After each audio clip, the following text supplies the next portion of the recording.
Hola amigos, yo soy Adriana Paz, bienvenidos de nuevo a un nuevo episodio de Léemelo.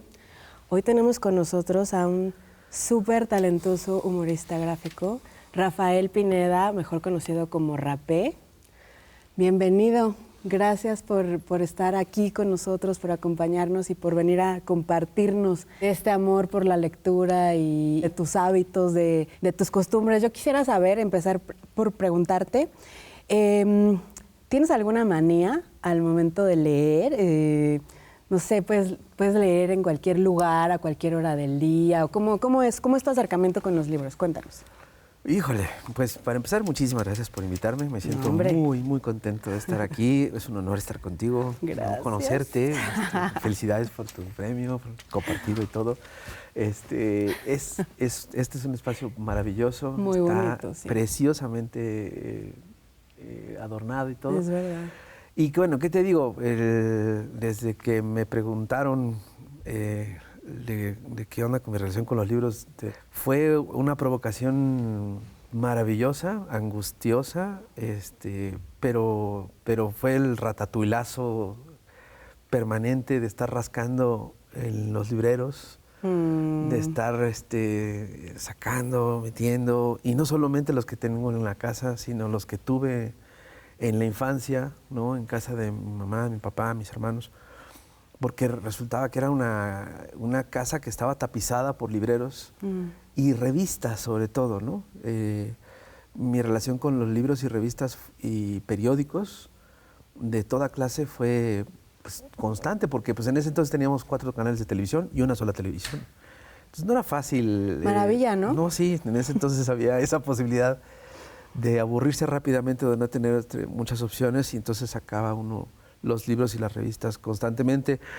En selecciones de la revista Selecciones, que todo el mundo tuvo en ese entonces, en el baño había enfrente del inodoro un librero. En el baño. Un librero, no había un revistero, había un librero de las revistas de Selecciones que todo el mundo usaba, y sobre todo también los libros de arte, ¿no? En mi casa mi mamá era maestra de artes plásticas. Okay. Y era fascinante encontrarme con libros de los museos, los grandes museos del mundo. Por ejemplo, este es uno de los pocos... A ver si nos trajiste muchos libros. Sí, este es uno de los libros que a mí más me sacudieron la cabeza, en particular esta estatua. A ver, ¿no? lo enseñamos a la Sí, cámara. Qué bonita pues imagen. La Piedad de Miguel Ángel. Y bueno, realmente fue uno de los primeros grandes libros, ver a mi mamá pintando, copiando los dibujos, las pinturas, explicándome, ¿no? De qué trataba todo esto. Enséñanoslo. Bueno, el ver los estudios de las pinturas de Miguel Ángel, por ejemplo, esto es una joya. ¿Tú qué edad tenías? Yo tenía 8 años, 9 años, entre otros, ¿no? Este es uno. Y mi papá también leía novela policíaca, leía novela de la Segunda Guerra Mundial, y luego ya le andaba agarrando los libros que no debía agarrar porque tenían unas escenas... Los libros prohibidos. Medio pornográficas, y entonces pues uno se asustaba, estaba muy chavito. Pero así también, y hay un libro que en particular me encantó, y cuando lo recordé, porque me tardé en hacerlo, fue un libro de Dibuje sin maestro. Dibuje sin maestro. Dibuje sin maestro, ¿no? Entonces me acuerdo que lo abría y eran ejercicios básicos para encontrar las figuras geométricas dentro de cualquier cosa, cualquier objeto que esté enfrente de ti. Y pues me ponía a practicar, ¿no? O sea, fui muy afortunado en ser hijo de una maestra de artes plásticas, porque nunca se me prohibió dibujar y menos leer, ¿no? Entonces, claro. Y mi mamá era un poco, no tramposa, pero se lo agradezco, porque cualquier duda que yo le tenía, me decía, ahí está la enciclopedia, o ahí está el librero, o ahí está en este libro. Busca, o sea, era como de, pues ahí está la biblioteca, o sea, ¿por qué me preguntas a mí? Ahí está, busca por nombre. Y así, ¿no? ¿Te acordarás de cuál fue así el primer libro que como que te impactara? Eras chiquito, obviamente, ya me dijiste que 8 años, pero así un libro que dijeras, aparte de este libro de empezar a dibujar. Este libro que les traje porque es que había una situación especial en casa Y cuando llegó este libro a mis manos, porque no me lo dio mi mamá, no me lo dio mi papá, o sea, lo encontré y me llamó la atención pues, el título, La luna y seis peniques, de Somerset Maugham. Resulta que en ese entonces, cuando yo tenía entre 12, 13, 14 años, ni siquiera recuerdo exactamente en cuál de esas 3 edades lo leí, me impresionó muchísimo que alguien pudiera hacer algo así. Yo estaba viviendo una situación de divorcio, ¿no?, de mis papás. Desde los 7 a los 16 años papá iba y venía, ¿no? La dejaba por otra. Y resulta que encontré en este libro una justificación de un antihéroe, ¿no?, que después vi que era la vida de Gauguin, de Paul Gauguin. Y al leer este pedacito, a mí me partió la cabeza, ¿no? Es un pedacito de la novela que me cimbró, porque me dio una de las primeras grandes alternativas de la vida. Este libro, un maestro de filosofía que tuve después en la prepa, ¿no?, que el checo, le decíamos, se llamaba Sergio, un gran maestro de filosofía que también nos obligaba a leer una cantidad tremenda de libros, un libro cada semana, era la faena. Qué regalo. Qué regalo, y aparte me hice de buenos amigos que en lugar de hacer competencias de a ver de quién se mataba primero, era de a ver quién leía tal libro primero, ¿no? Entonces nos poníamos retos. Uno de esos libros fue El péndulo de Foucault, de Humberto Eco. Okay. Ese libro lo tienes que leer en ese entonces con enciclopedias, diccionarios, y ahora con el Google y con Wikipedia es mucho más fácil. Pero en ese entonces, cuando lo obtuve, fue mucho más fácil encontrarme con el significado de muchísimas palabras. Ahí encontré la palabra de rapé. Yo no conocía que existía la condenada palabra de rapé. Mira, es algo que te quería preguntar, pero sí, ya salió. Y la encontré como, yo estaba buscando, ya estaba yo queriendo ser caricaturista. Y fue cuando encontré esa palabra que dije, ¡ay, suena bien padre! ¿No? Porque aparte yo soy Rafael Ángel Pineda Peña, mi nombre completo. Y mi mamá fue mi maestra de artes plásticas, mi maestra de historia del arte, mi maestra de dibujo, mi maestra de la vida. Mi mamacita Yolanda, que ya no está conmigo. Pero a ella le debo todo este caminito. Entonces decidí que Rafael Peña, claro, cortado a la mitad, es rapé. Y desde ahí me quedé con ese condenado nombre.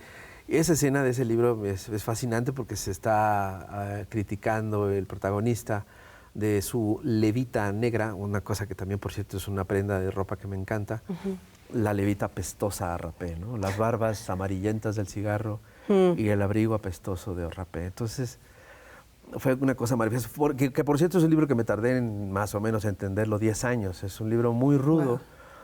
Wow. Algunos dicen que para iniciados, no es cierto, es un libro fascinante. Mi mamá también, por cierto, es un libro que me hizo burlarme un poco de mi mamá, a pesar de que la amo, la amaba y todo, pero es un libro que critica mucho el oscurantismo. Y mi mamá pertenecía a una secta de los Rosacruces. Y me acuerdo que estudiaba y se ponía a practicar y cosas y la fregada. Y yo después, cuando ya leí ese libro, dije, ay, mamá, pues ternura, ¿no? Pero bueno, hay mucha gente que Qué maravilla, porque a veces nosotros decimos, bueno, yo voy a la biblioteca y busco el libro, pero igual no. Igual los libros nos buscan a nosotros, porque me estás contando que ahorita vamos a leerlo. Sí.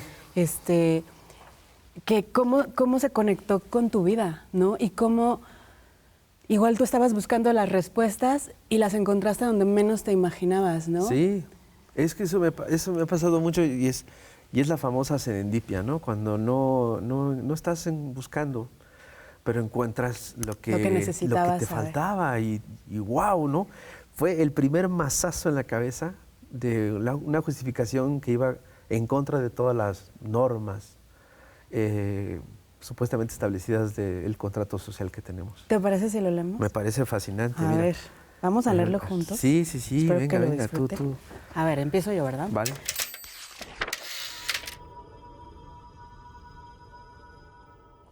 primer libro, La luna y 6 peniques, de W. Somerset Maugham. ¿Así se pronuncia? Creo que sí. Ok.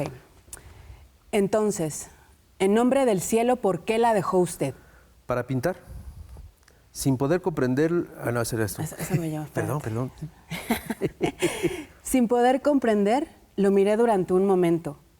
¿Me la sabía con un loco? No hay que olvidar que yo era muy joven y que consideraba a Strickland un hombre ya maduro. El estupor me clavó a mi asiento. Pero usted tiene 40 años. Por lo mismo, no hay que perder el tiempo. ¿Y ha pintado usted alguna vez? Cuando muchacho, mi mayor ilusión era llegar a ser pintor, pero mi padre me obligó a dedicarme a los negocios, so pretexto de que las artes no producían nada. Hace un año que comencé a pintar, poco después me matriculé en algunos cursos vespertinos. ¿En esto se ocupaba usted cuando su mujer le creía jugando bridge en el club? Precisamente. ¿Y por qué no se lo decía? No lo comprendería. Por lo demás, necesito de la tranquilidad que dispensa el aislamiento. ¿Y sabe usted pintar? Todavía no, pero ya aprenderé. Por eso estoy aquí. En Londres no encontraba lo que quería. Quizás tenga más suerte en París. ¿Cree usted que un hombre que se lanza a su edad tiene probabilidades de arribar? La mayor parte de los pintores ha comenzado a los 18 años. Aprendo con más rapidez de lo que habría podido hacerlo a esa edad. ¿Y qué es lo que le hace creer que tiene disposición? No respondió enseguida. Sus ojos erraban tras los transeúntes, sin detenerse sobre ellos. Debo pintar. Pero esto es una aberración. Me miró de frente. La expresión de sus ojos me hizo sentirme mal. ¿Qué edad tiene usted? ¿23 años? Me preguntó. La pregunta me pareció completamente fuera de lugar. A mi edad, yo habría podido embarcarme en una aventura semejante, pero él, que había dejado atrás el tiempo de la juventud, él, un agente de cambios, dueño de una hermosa situación, con una buena mujer como esposa y padre de 2 hijos, lo que habría sido admisible en mí era absurdo en él. No le oculté mi manera de pensar. Naturalmente, es posible el milagro. Usted puede llegar a ser un gran artista, pero reconocerá que lleva solo una opción contra 1.000.000. ¿No sería terrible que por hacer algo bien terminara constatando que lo ha echado todo a perder? Debo pintar. Repitió. A ver, cuéntanos, háblanos de este fragmento y de todo lo que encierre, de todo lo que significa para ti. Pues eso fue un masazo, fue un libro que no pude soltar desde que llegué a ese punto. Me sorprendió mucho, después me interesé por la vida de Gauguin y de cómo puede alguien tomar una decisión así de radical, ¿no? Algo que también tengo que confesar es que yo siempre busqué salirme de casa. Siempre desde muy chavito dije, tengo que irme algún día de aquí. Siempre lo estuvo en mi cabeza, desde muy chavito. Okay. Por la misma situación, había violencia familiar, había cosas feas.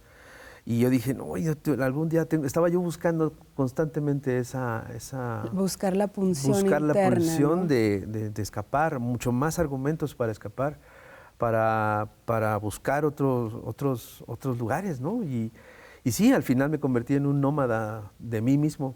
Toda mi vida he sido un nómada que ha buscado otro lugar. Nunca he tenido apego, ni por mi tierra, ni por mucha gente, ¿no? He sido siempre un nómada vivo. Y este libro fue de los primeros que me ayudaron a poner esos escaloncitos. Y decías que además te ayudó a entender lo que había sucedido con sobre todo tu padre, con mi papá, ¿no? Sino de entenderlo o justificarlo, sí como de resignarme, ¿no? Qué fuerte, ¿no? Pues sí. Oye, sí. ¿y qué nos puedes contar, porque todo se relaciona, del péndulo de Foucault? Porque también es como, ya nos contaste un poquito, pero no sé, a ver, ahonda un poquito más en la importancia que tiene para ti. Ese libro fue una oportunidad de asirme a algo que yo desconocía por completo, que es una especie de válvula de escape, ¿no? Era un pretexto para mantenerme ocupado. aunque no entendía ni una palabra, ¿no? Es un libro muy difícil, fue un gran reto, ¿no? Me acuerdo mucho que yo tenía como estudiante tenía un Larousse así gigante, gordo, gordo, gordo, gordo, gordo. Y recuerdo que un día lo empecé a leer como si fuera un libro, palabra, letra, así, en orden alfabético, como disciplina. Siempre he sido aficionado a los libros y manuales de instrucciones, de resuélvalo, repárelo usted mismo, de dibújelo usted mismo, ¿no? De manuales de la vida. Otro libro, o sea, me puedo pasar años hablándote del libro de El péndulo de Foucault, pero hay otro libro que también me llamó poderosamente la atención por su contenido, dos libros que tienen que ver con mi ser, ¿no? Yo me descubrí un ser muy animal, ¿no? Y El mono desnudo de Desmond Morris también fue un libro fascinante, en especial una edición ilustrada con muchas fotografías y dibujos que no he vuelto a encontrar jamás en la vida, y creo que era una edición de selecciones. Mi mamá compraba los libros en abonos. Wow. No eran jamás. Qué tesoro era. No era un rollo de ir a la librería, porque creo que había una librería en el puerto de Veracruz en ese entonces, o dos, y eran malísimas. Nunca era así, en esa época, en los años 90, en los 80. Los tenías que pedir. Pues sí, y mi mamá, a través de esta compañía internacional, la Delegación de México tenía esta oportunidad de venderte los libros en paguitos. Y El mono desnudo, que era una versión deliciosa, fue otro de los que me hizo un mazazo en la cabeza, o sea, porque te explica el comportamiento humano, es tan animal como el que cualquier otro, ¿no? Y responde a reacciones químicas, a estímulos visuales, a una serie de sucesos que nos pasa como mamíferos en este planeta. Y voy al otro libro que también es de sexualidad, que es de Masters y Johnson, Virginia Johnson, que es un librazo que también afortunadamente tuve un amigo. Ese amigo se llama Luis Mireles, a quien le mando un gran abrazo y un beso, aunque viva en el otro lado del mundo. Es un filósofo económico, pero ese cuate fue uno de mis grandes guías en esta vida. Okay. Es mi mejor amigo. Y este cuate me presenté, es hijo de un ginecólogo. Entonces él me dijo, güey, aquí está todo, léelo. Mira, y así vamos. Entonces sí, nos volvimos un poquito aprendices de eso. Y esos dos libros me hizo entender mi sexualidad de los 20, porque no tenía esa información. A él lo conocí cuando yo tenía 19 años. Nos hicimos muy amigos cuando yo tenía 20. Él tenía 16 años. Ese libro y El mono desnudo. El libro de Masters y Johnson y el libro de El mono desnudo. Son dos libros que me acompañaron y me hicieron entender mi sexualidad, que en ese momento era... Y el mundo que estaba ahí afuera. Y el mundo que está ahí afuera. Oye, qué increíble poderte ir conociendo a través de esto que nos cuentas. Tenemos que ir a un corte. Vale. Pero ahora volvemos para que nos sigas descubriendo toda esa vida y esa infancia. Ahora regresamos.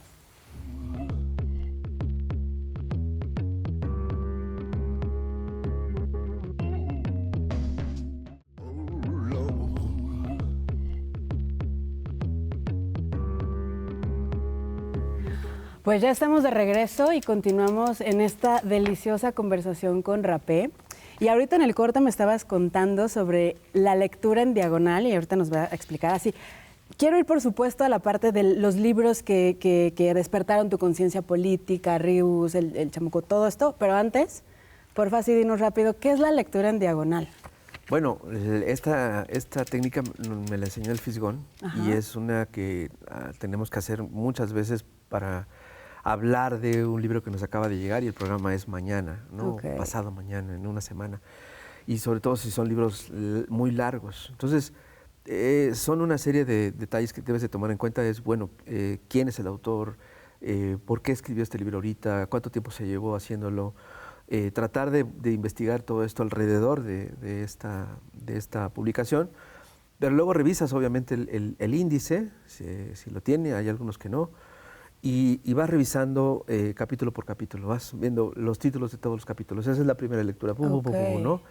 Bueno, ¿y por qué los ordenó así? ¿Y de qué va? Entonces empiezas a hacer una lectura donde vas buscando incluso a veces nombres, vas escaneando, es un escaneo rápido, así de página por página, en la que vas buscando nombres que a ti te interesan, ¿no? Sobre todo cuando ya tienes claro el tema, el título, y vas buscando, por ejemplo, si es de narcotráfico, vas buscando los nombres de los nombres propios, apellidos, apodos, y entonces empiezas a tener una serie de lecturas que van alimentando el contenido de cada uno de los capítulos. Ya cuando te interesa algo mucho, entonces ya te detienes a leerlo con mucho cuidado, con más atención. O sea, hay gente que incluso empieza de atrás para adelante, ¿no? Con el último capítulo te puede dar una idea muy concreta, más o menos, de cuál es la conclusión, de cuál es la tesis primordial. Sobre todo teniendo en cuenta el último capítulo y el primer capítulo, ¿no? Y en medio puede estar también la carnita. La carnita. O sea, eso también puede ser una técnica para los estudiantes, de pronto, para investigar rápidamente cuando tienen tantas cosas que leer. Pues sí, es una técnica, ¿no? Entonces haces esa lectura en diagonal. Pues y no es una sola, haces en diagonal, en cruz, de atrás para adelante. Nunca me hubiera imaginado poder leer un libro así. Sí, y hay libros que de pronto nomás te encantan a la primera, los primeros capítulos. Por ejemplo, en El péndulo de Foucault son 30 páginas de una cantidad de datos o de cosas demasiado crípticas, que dices, no, o sea, si va a ser todo el libro, pues mejor ahí la dejamos. No, yo creo que los libros los puedes, es un objeto maravilloso vivo, que tú lo puedes abrir por donde se te pega la gana, o sea, vas y lo revisas por acá, por adelante. Hay gente que usa un libro y de pronto tiene una pregunta, una cosa que le preocupa en la vida, abre un libro y lees un párrafo y dices, mira, por aquí me voy a ir, ¿no? Claro. Y se sienten bien. Hay gente que lo ha hecho con la Biblia. ¿Y a ti te llegó así la política? ¿Así? ¿Hiciste una pregunta de pronto y abriste y algo salió? ¿O cómo fue? ¿Cómo llegaste? O sea, ya me dijiste que te encantaba abrir todos los libros, que te encantaban las cosas que tenían pinturas, pero ¿cómo llega esa conciencia política? ¿Cómo llega ese interés tuyo por justo centrarte en esos temas? Fue un caminito, no creo que haya sido así luego Ríos. Ríos fue la graduación de mi inconsciencia, de mi subconsciente, más que consciente, ¿no? Porque en la casa había muchas revistas de política, estaba El Proceso, estaba la revista Siempre, las portadas de Luis Carreño en la revista Siempre eran impresionantes, los dibujos de Palomo en los libros de primaria y secundaria para adultos. Mi mamá era maestra de Doña Yola Doña Yolanda era maestra también. Entonces esas caricaturas a mí me impresionaban muchísimo, me hacían reír muchísimo y había cosas que no entendía muchísimo. Y fue hasta que abrí un libro de Ríos y el primero que abrí fue el Ave Che, la vida del Che. O sea, te voló la cabeza. Me encantó la forma en que me contaba sobre un personaje y me hacía reír al mismo tiempo. Y yo empecé a hacer mis tareas de la escuela, mis ensayos, mis investigaciones en la preparatoria y en la universidad al estilo de Ríos. Y creo que como muchos lo hicimos. Jesús Rodríguez confesó que también alguna vez lo hizo. O sea, es una manera fascinante, muy didáctica, lúdica, de explicar la vida, de temas tan difíciles como la filosofía, la economía, el marxismo. O sea, Ríos el humor. Es nuestra Secretaría de Educación Pública, se lo dijeron en vida, esto es algo. Y por eso este libro es uno de mis favoritos. Y vamos a leerlo. Y vamos a leerlo porque es una joya, es mi maestro, es el papá de los chamucos, el fundador. Y sí, es una belleza. Qué padre. Es una belleza. Qué increíble cuentas eso, que cómo vamos encontrando hasta nuestra vocación, ¿no? O sea, otra vez, hago la pregunta, estoy buscando la información y sin saber, de pronto llega, ¿no? Sí. O ya estaba ahí porque tú veías esas revistas desde niño y de pronto un día, cuando uno ya está más listo, la información cae y dices, esto es lo que yo quiero. Sí, y ahí hay una escena preciosa de Ríos de niño que vivió en los patios de vecindad de ahí de por Loreto, allá por Tepito. Ajá. Y hay una escena que me enamoró así de... Y es la que vamos a leer, sí. creo, ¿no? Vamos allá. Vamos allá. A ver.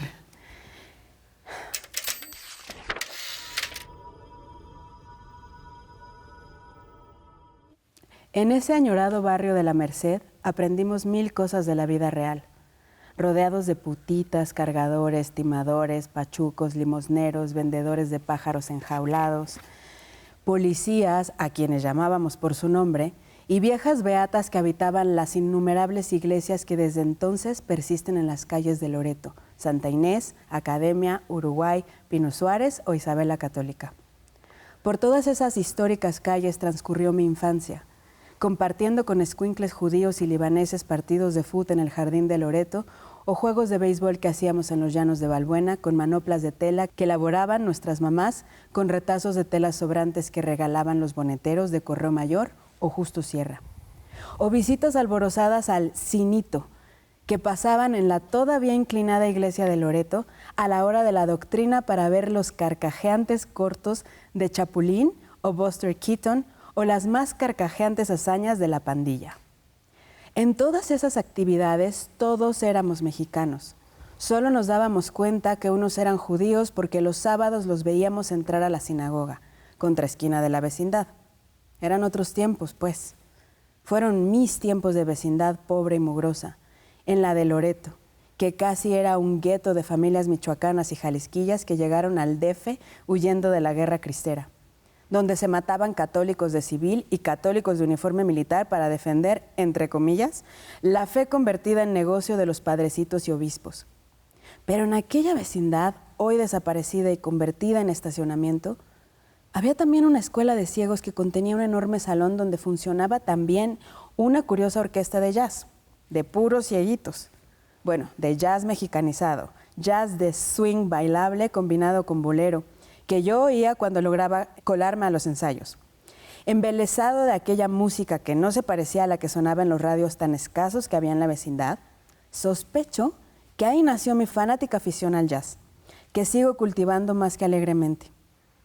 También recuerdo con agrado a un niño tapatío jorobadito que tenía una extraña aptitud para improvisar diálogos y que había fabricado con cajas de madera y guacales un teatrito donde los actores eran títeres de barro que se conseguían en una tiendita de la calle de Guatemala, con los que ponía en escena obras teatrales de su invención.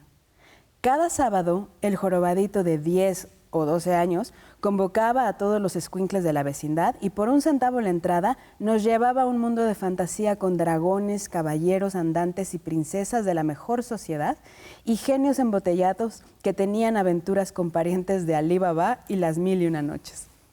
Ya cuando tuvimos que emigrar a la otra vecindad de Popotla, le perdí la pista y a la fecha ya ni me acuerdo de su nombre. O sea, como notarán ustedes, que la susodicha vecindad de Loreto 19 tenía sus rincones culturales de música y teatro limitados, pero funcionando con todo y sus asegúnes. Otras actividades culturales como el cine se encontraban afuera en los ya desaparecidos salones que llenaban el centro histórico de la anciana ciudad de los Palacios. Qué increíble lectura, qué transportarse al centro histórico y a estos momentos y a la creatividad, ¿no? Que ahí está siempre. Y tiene otras escenas fascinantes este libro de La vida de Ríos que me cautivaron porque me impresionó y me intrigó mucho el cómo es que se convirtió, o sea, cuál fue el caminito de un narrador, de un maestro, de un caricaturista, del tamaño de Ríos. Que, o sea, cada vez que yo me entero de un genio, una genia, me intriga mucho su vida.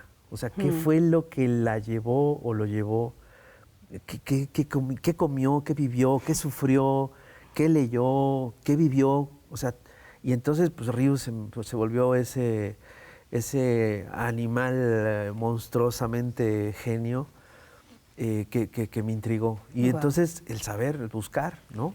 Y eso me pasó también con Miguel Ángel, es otro cuate que a mí me fascinó.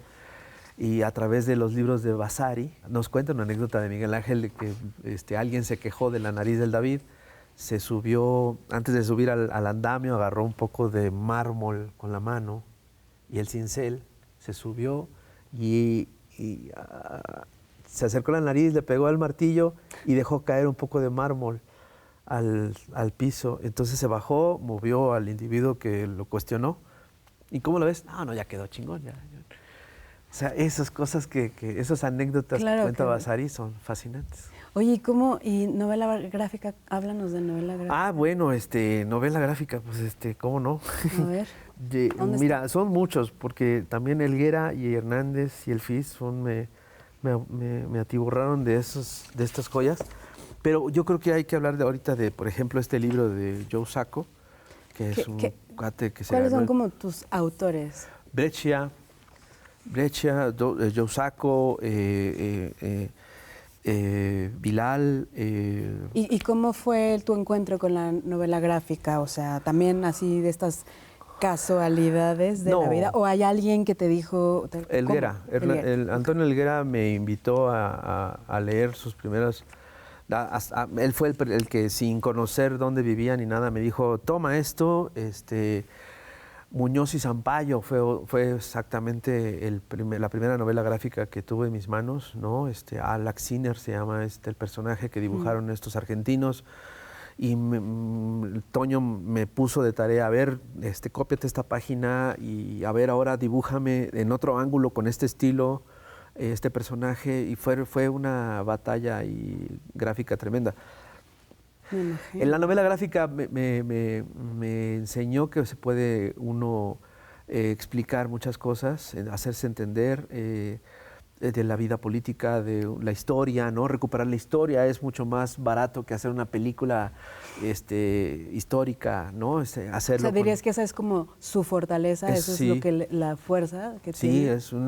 puede ser un documento importantísimo, histórico, político, sociológico, de todo, o sea, de divulgación científica, incluso la novela gráfica. Es una enorme herramienta que afortunadamente se está usando cada vez más. Qué padre, en porque el mundo. quizás estaba un poco como ahí, ¿será? No, es que en México no tenemos mucho mercado, ¿no? No tenemos mucha demanda. Tenemos muy buenos exponentes.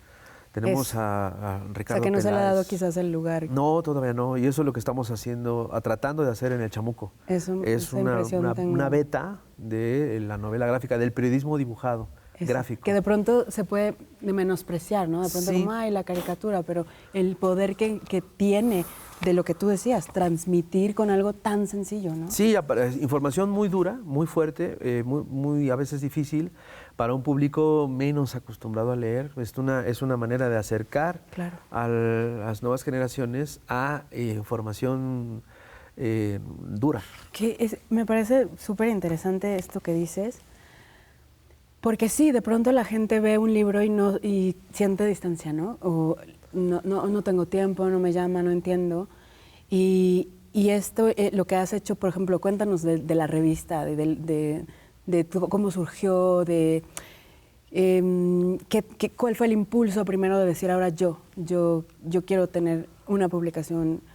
No, yo creo que me tocó, o sea, nos toca. No es que lo haya yo buscado, yo toqué la puerta del Chamuco en 1996 con unos dibujitos que publicaron en la última página, en la sección de cartas al Chamuco, con unos dibujos que eran así, literalmente unos fusiles de los dibujos de Helio Flores. Fue Helio Flores y su caricatura, su personaje del Hombre Negro fue lo que más me impactó. Fue el día que conocí al maestro Helio Flores cuando quise ser caricaturista. Fue una revelación, otra vez, una serendipia, una epifanía, una cosa maravillosa.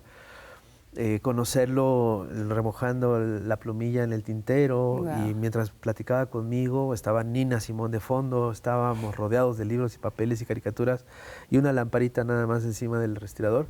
y dije, yo quiero hacer esto toda mi vida. Me imaginé así la escena cinematográfica. Es que la tengo tan clara porque fue amor a primera vista por una actividad. Qué bonito. Su casa era un museo de su obra. O sea, entré a su casa y era un monasterio, un museo de Lelio Flores. De una vida consagrada al arte. Absolutamente consagrada a la caricatura y dije, yo quiero esto. Y Qué yo chido. quiero, y así fue, desde 1995, 96. No me acuerdo, creo que fue julio de 95. Uy, qué cuando buena quise, memoria. sí, cuando decidí ser caricaturista.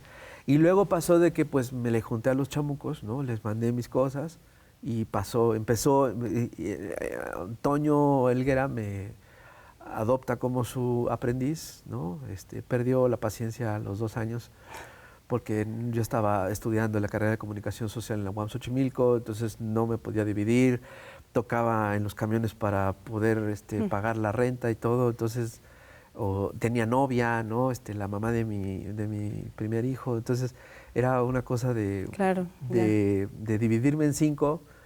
Me suena conocido. Sí, o sea, tú lo sabes, ¿no? Sí, pero bueno. Oye, pero cuéntanos de Gaza, perdón que te interrumpa, pero es que hay tantas cosas. No, muchas cosas, sí. Bueno, este libro de Joe Sacco es, pues es un testimonio, ¿no? En primera persona que nos cuenta es un periodista. Joe Sacco es un gran periodista dibujante. Él usa el poder del dibujo para narrarnos escenas muy dolorosas de esta zona de la frontera de Gaza. A verlo. Que creo que tienen que leer, ¿no? Hay versión en español, está en varios idiomas. Joe Sacco es uno de los grandes historietistas de este planeta que han sabido narrar con una fortaleza visual tremenda y narrativa sobre todo. Entonces yo sí he invitado a muchos de mis colegas, sobre todo historietistas, a que se involucren en su momento político en el que están viviendo, porque yo estoy convencido de que tienes que usar todos tus talentos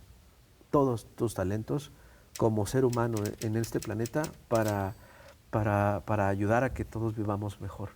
Y si tienes el poder de dibujar y de narrar a través del dibujo, creo que tienes un compromiso social, político, histórico, de poner tu granito de arena para que este planeta sea más justo, más informado, que eso es lo que podemos hacer nosotros. Oye, pues con esa reflexión nos vamos a un corte, importante reflexión, y ahora volvemos. Gracias. A ti.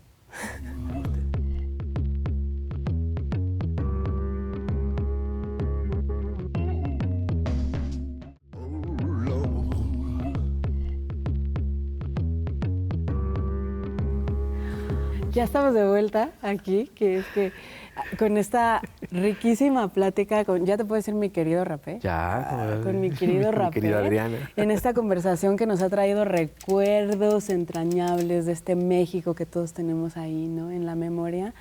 Y ahora yo quiero irme a un libro que sé que es muy importante y yo quiero que nos cuentes por qué y en este momento de tu vida. Es el libro de Nahui de Pino Kakushi, espero estarlo diciendo bien. Entonces, los micrófonos son tuyos. Gracias, mi querida Adriana. No, pues me pidieron que trajera un libro, el último libro que leí, y fue porque resulta que últimamente me he intrigado mucho por la vida y obra de las modelos de arte en la historia de la pintura, la gráfica, el grabado, el muralismo en México, porque mi pareja es modelo de arte profesional y es historiadora, historiadora en formación, con una investigación que ya tiene 10 años, precisamente de las modelos de arte. Wow. Y bueno, pues Nahui no es su favorita, pero sí es una de las más representativas de nuestra historia. Y tiene unas escenas maravillosamente contadas, muy dramáticas, muy eróticas, muy poderosas, muy históricas, ¿no? Te cuenta, ¿no?, de quién era hija, resulta de uno de los grandes traidores de la historia de este país, que involucradísimo en el diseño de armas, una arma que se convirtió en el arma más comprada en el mundo en ese momento, y involucrado en el asesinato de Francisco y Madero.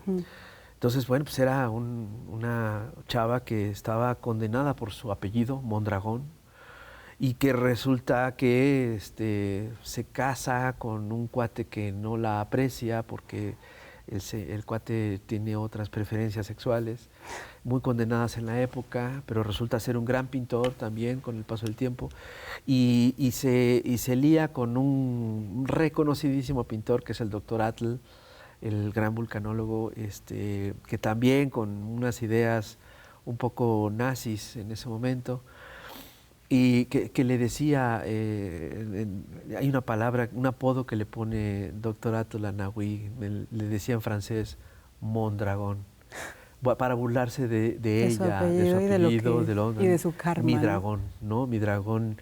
Y bueno, pues es una novela que leímos al mismo tiempo mi pareja y yo, mi querida Vanessa, y que la disfrutamos y lo odiamos, ¿no? En muchas escenas así las detestamos.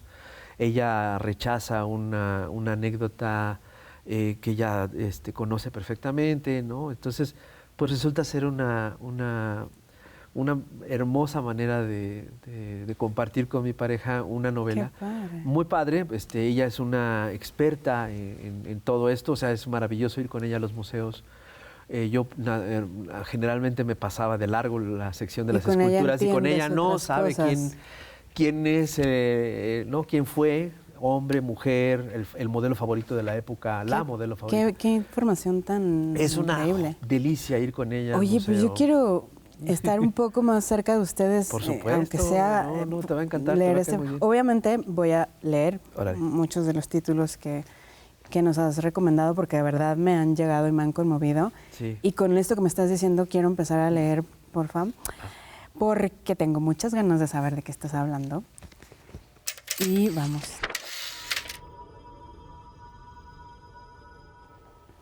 El poeta baja la mirada y solo en ese momento se percata de las fotos que la mujer sostiene en las manos y que mientras hablaba ha enarbolado con un ademán agresivo. Mira aquel cuerpo desnudo, bellísimo, que emana energía, de un erotismo y una sensualidad que nunca antes había advertido en ninguna otra imagen de ese tipo. La mujer le ofrece las viejas fotografías amarillentas. ¿Te interesan? A Bon Marche, muy baratas, te las doy a cambio de unos cuantos pesos. Escoge la que prefieras. El poeta las observa una a una. De pronto, da vuelta a una y descubre un escrito a mano, una caligrafía de otros tiempos, trazos de tinta delicados y nítidos. Antonio Garduño, 1927. Y enseguida lee y vuelve a leer el nombre de ella, de la mujer que posó desnuda para el célebre Garduño, la mujer que enardeció a la Ciudad de México de los años 20, años legendarios e irrepetibles, cuando ella, voluptuosa, excesiva, descarada, escandalosa, desprejuiciada, había marcado una época de la cual se convirtió en musa y protagonista. El poeta experimenta una sensación de vértigo. No es posible, sigue repitiéndose. Perdóneme, señora, ¿de dónde las tomó? Tengo un baúl lleno. Sí, claro, pero ¿cómo hizo para obtenerlas? La mujer arruga el ceño, lo mira fijamente por un buen rato. La sensación de vértigo va en aumento. La misma luz, la misma grandeza desmesurada, y a pesar del blanco y el negro, ahora sepia, se intuye que el color debía de ser el verde esmeralda cambiante y los imperceptibles matices turquesa y violeta. Son sus ojos. Nahui Olin. El movimiento es agraciado. Con un ligero atisbo de desafío, la cabeza apenas echada hacia atrás, los ojos entrecerrados para acentuar el brillo del orgullo y los labios, aún carnosos, aún sensuales, malgré tout, que se recogen en una curva amarga. ¿Cuántas veces el poeta ha observado aquella boca en la memorable fotografía de Edward Weston? El retrato de Nahui, al que el autor mismo definió como el mejor de todos los que he hecho en México. Me dejé retratar desnuda porque tenía un cuerpo tan bello que nunca hubiera podido negarle a la humanidad el derecho de contemplar esta obra. ¿Es el recuerdo de una frase leída en un libro de Nahui Olin o la acaba de pronunciar esta anciana señora que está sentada en la banquita? La mujer ha vuelto a mirar fijamente el sol. El poeta la observa a ella. Sí, es posible, piensa. Tal vez sea realmente Nahui. Y mientras tanto transcurren los segundos y los minutos y los ojos de ella no se apartan de la esfera de fuego que declina en el horizonte. Detrás de los altos edificios que se yerguen sobre el Paseo de la Reforma, más allá de los árboles de la Alameda, más allá del hemiciclo a Juárez, el poeta vuelve en sí. Sus ojos son estupendos. ¿Por qué lo hace? La mano se agita lenta, haciéndole una seña de que no la interrumpa, de que no se preocupe. Cuando el sol ya se ha ocultado, la mujer suspira profundamente. Enseguida se siente sacudida por un estremecimiento. Se levanta con una actitud de improvisa energía que le arranca un gemido sofocado y dice en voz baja: cada día ayudo al sol al nacer y luego a morir. Ya podemos irnos. Ay, no, ¡Qué belleza! es una cosa... ¡Guau! La vida, ¿no? Sí, que luego se nos no. va por estar como en cosas que no tienen importancia y qué maravilla este momento. Esa escena a mí me impactó, o sea, es que son esas cosas No me que extraña. dices, no, ¿a poco no? No, y en verdad, y saber un poco el sufrimiento que lamentablemente la vivió ella, por su actividad, por su desfachatez, por su entrega, por su escandalosa conducta, en una época pues de la absoluta prohibición, si todavía tenemos muchas... ¿Cuántas han sido castigadas? Así es una actividad, Por ser. el modelaje ha sido, el artístico ha sido eternamente condenado, ¿no? Y es a través de Vanessa que me he enterado de todo esto, ¿no? Es una activista, historiadora, Vanessa. defensora de los derechos de las modelos artísticas en este país, en esta ciudad.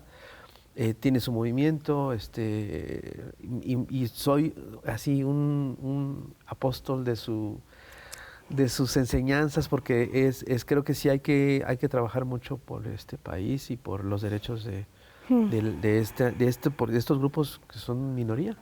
Oye, pues gracias por compartirnos a ti y a Vanessa y por poner estos temas sobre la mesa. Y no quisiera cortar el momento que se ha generado con la belleza, con tanta belleza del sol de Nahui, etcétera, pero ha llegado el momento de las recomendaciones. Ándale. Que yo sé que también querías que llegara. No, sí. Entonces, pues cuéntanos. Pues son muchos libros. ¿Qué nos puedes recomendar? Muchos libros, este fue otro que también se me olvidó mencionar, Los rituales del caos puede ser un libro que quizás para los jóvenes, las jóvenes, pues pueda quedarles antiguo porque es de los 90s, pero a mí me sirvió mucho como migrante en este país, de Veracruz a México. Me sirvió muchísimo para entender esta ciudad, esta monstruosa y deliciosa ciudad que todos los días respira en la mañana, inhala gente de la periferia y exhala esa gente de regreso en la noche. Es una ciudad tan viva, que respira, que late, que sufre, que llora, que derrama sangre. Uf, Es sí. una ciudad muy poderosa y yo me enamoré de ella en cuanto llegué. Este libro a mí me abrió mucho. Sus películas, sus documentales. También soy un lector de películas, ¿no? Un lector de documentales, un lector de entrevistas de Salvador Novo, de Monsiváis, del Fisgón, de mi querido colega y amigo. Libros de novela gráfica, obviamente todos los de Breccia, de Alberto Breccia, de Enrique Breccia. Sus hijos también resultaron ser unos grandes narradores, ¿no? Joe Sacco, ya se los dije. Ríos, querías decir algo de Ríos. o sea, todos los mexicanos, estoy casi seguro que si todos los mexicanos y mexicanas tuviéramos por lo menos un libro de Ríos en sus casas, seríamos la primera potencia mundial en este planeta. O sea, leer a Ríos Leer a Ríos es ya más de 120 libros que escribió, son una biblioteca de la mexicanidad, son una biblioteca del conocimiento, con tener los libros de Ríos seríamos otro país. Qué maravilla, de verdad me dejas muy conmovida y además sumamente encendida, ¿no? para ir a leer todo esto, y me parece increíble lo que cuentas de lo que puede transformar los libros. Nos tenemos que despedir, Qué lástima. pero me quedo con todas estas imágenes y toda esta poesía y de cómo has descrito a mi ciudad, tu ciudad. Yo nací en la Ciudad de México, pero me parece increíble esta imagen de inhala gente y exhala cuando se va. Y con esa imagen me quedo, y con esta plática deliciosa contigo, con todas tus recomendaciones. De verdad, no las he hecho en saco roto. Ahorita me vas a pasar todo. Yo de aquí a la librería, por supuesto, y tengo mucho que leer. Pues muchas gracias a todos los que desde su casa nos han acompañado. Esperemos el siguiente capítulo y otra vez muchas gracias. Adriana, y mucho más éxito. Mucho gusto en conocerte. Igualmente. Muchas gracias por este programa. Maravilloso. Gracias. Qué placer.